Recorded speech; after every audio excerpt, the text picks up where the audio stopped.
Welcome to CTVR 7, Cross-Cultural Cinema. I'm your host and instructor, Maria Mayanzet.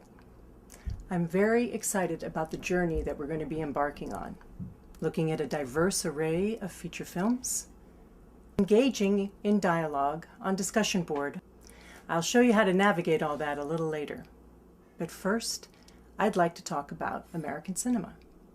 This class is going to focus on how Hollywood and its movies represent race, gender, culture, and sexuality. So we're going to be going on a very exciting ride.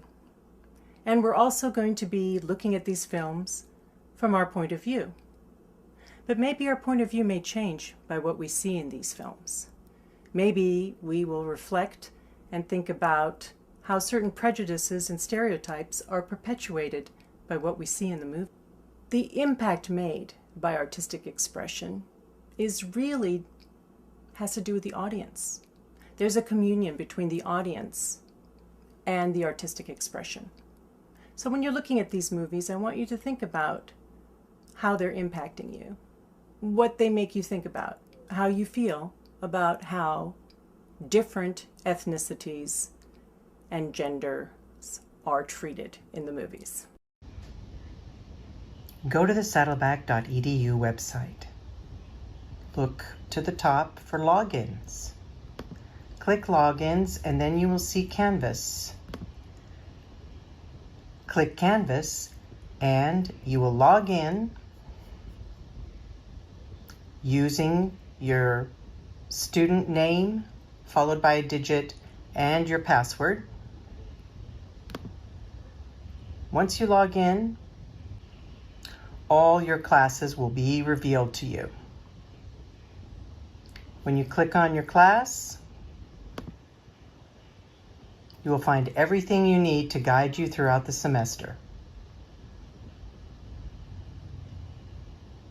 You knew you weren't going to stand on a foggy runway in a trench coat watch Ingrid Bergman go up a gangplank, with somebody else, but it just broke your heart watching this. Then you'd go out into the broad daylight of a Midwestern street or something, and the distance between your life and that life was enormous, and that was part of its success. The success of motion pictures turned America into a nation of moviegoers. At the height of Hollywood in the mid-40s, 90 million Americans went to the movies every week.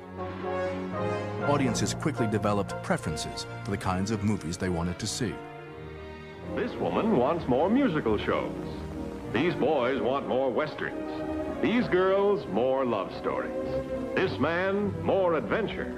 Others want more travel, comedy, mystery, romance, more everything. It had to be you. It had to be you. I wandered around and finally found somebody who... I am very strongly influenced by the films I saw as a kid, and if you want to call them classical or traditional or old-fashioned, depending on your point of view, I'm sort of drawn to those forms, and I try to stick to them, just in terms of form.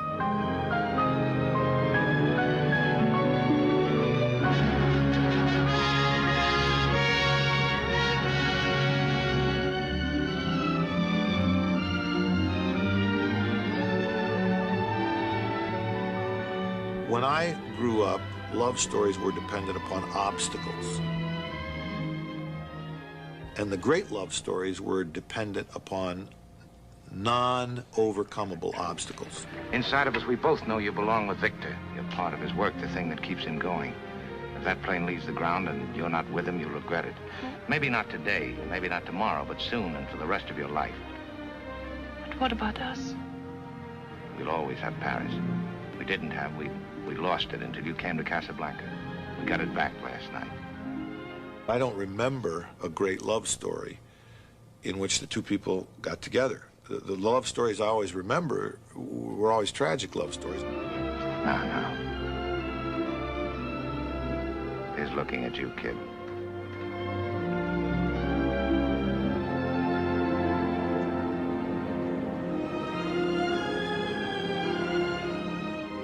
Most of the films I've done have all been sort of unhappy love stories of one form or another.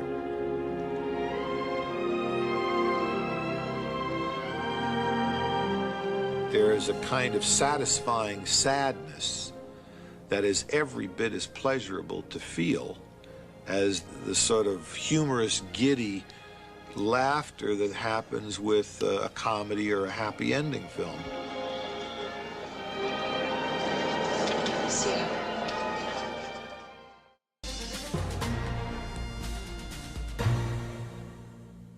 Hello, I'm John Lithgow. Welcome to American cinema.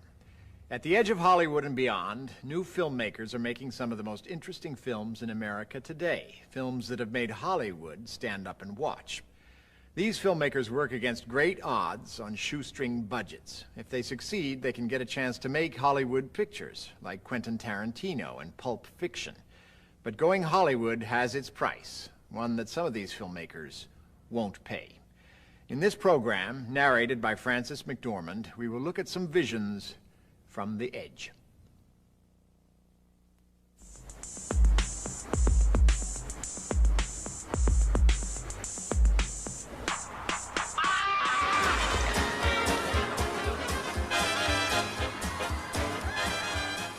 Independent films are the most important things there are in the USA. They're the lifeblood of the filmmaking industry. They set the new standards, and they set the trends, and they have the wildest ideas and the most interesting stories, and they're usually the best of the pictures in the country. You're not Mr. Purple. Some guy on some other job is Mr. Purple. You're Mr. Pink. These independent directors have their own vision, and they want to create a movie that reflects their vision. That's the most important thing.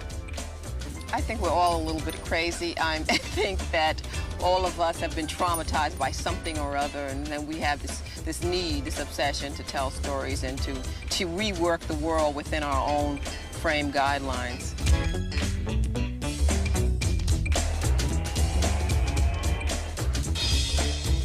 There are certain independent filmmakers who are independent because they cannot make the movies they want to make within the studio system.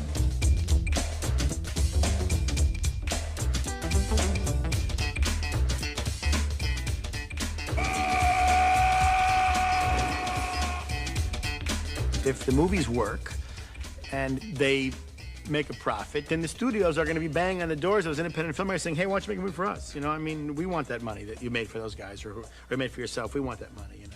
In mainstream Hollywood, a studio picture averages $42 million in production and marketing. An independent film can cost a fraction of that amount. In order to survive, major studios have to produce films that appeal to a mass audience.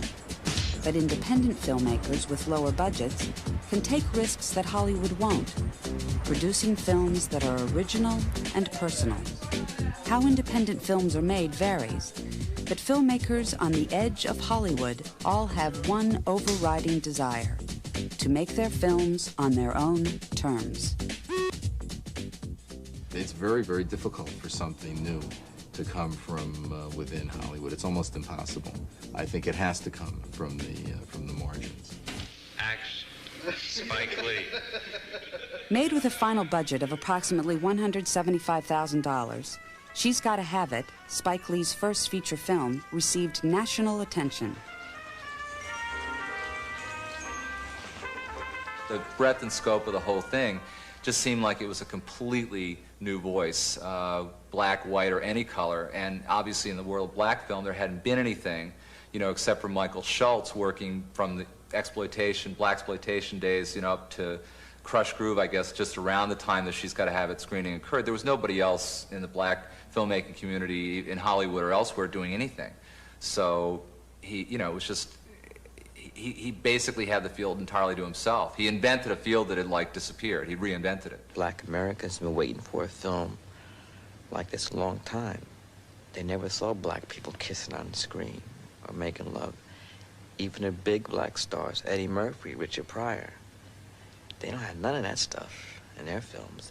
It seems that men are taught not to be in touch with themselves, with their true feelings, but the things that they do say, weak. You so fine, baby. I drank a tub of your bath water. I just want to rock your world. Baby, it's got to be you and me. Please, baby, please, baby, please, baby, baby, baby, please. His second film, School Days, an ambitious musical about class and social distinction within the African American community, garnered his first studio deal with Columbia Pictures. Spike Lee followed School Days with Do the Right Thing, Mo Better Blues, and Jungle Fever. Although his budgets escalated, Lee continued to explore the cultural and socio-political diversity of African Americans.